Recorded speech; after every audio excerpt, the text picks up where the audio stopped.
Good morning. For those of you who don't know me, I'm John Coggle. I'm the marketing coordinator for Argent Stratus. Today, I'd like to discuss Bernard Golden's column on Computer World regarding the truth about SLAs. All cloud providers have them. They're all written essentially the same. They all say that in the event that the cloud server is not available when you want it, there is a credit back to you. I will guarantee you that that credit is nowhere near what it costs you in the event that that server is unavailable. It is meant as an inducement and incentive to the cloud provider to try to ensure that the service is always available. But it is not meant to be draconian in the sense that if we decide to, for very good reasons, have the system offline, it puts the cloud provider out of business. And as Mr. Golden pointed out in his article, it is extremely important to keep this in perspective. We, the cloud providers, pretty much try to guarantee 24-hour-a-day access 7 days a week.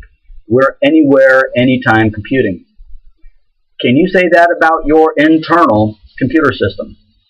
And the reason that becomes important is a lot of you are saying, well, I can get access to my data all the time. Yes, when you're sitting in your office. And even then, how many times have you come to the office on a Monday morning to be greeted by the blue screen that says, critical error discovered dumping data? It happens. Your computers are offline far more than you ever want to admit to.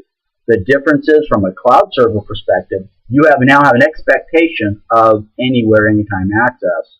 Whereas in your own internal, you're okay, relatively speaking, if it has a minor glitch every once in a while and you have to wait for it to reboot.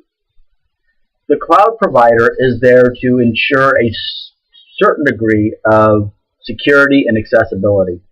I guarantee you it is far greater than what you have internally now, and it will continue only to get better.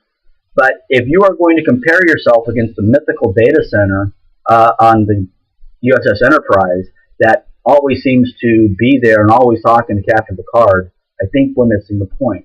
We are good. No one is that good. Your own computers do not respond that well. But does that necessarily mean that the cloud provider should not be held accountable in the event that your critical application is not available? No.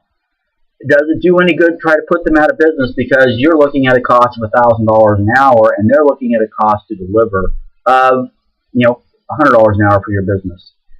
Don't misunderstand that everyone recognizes the complexity and the pain of an application not being available. But keep it in perspective. If you get a chance, the article is on Computer World. It's by Mr. Bernard Golden. I suggest reading it. It does try to keep the SLA in perspective and tries to hopefully point out that everyone is in this thing to win. Hope you have a great day. Look forward to talking to you soon.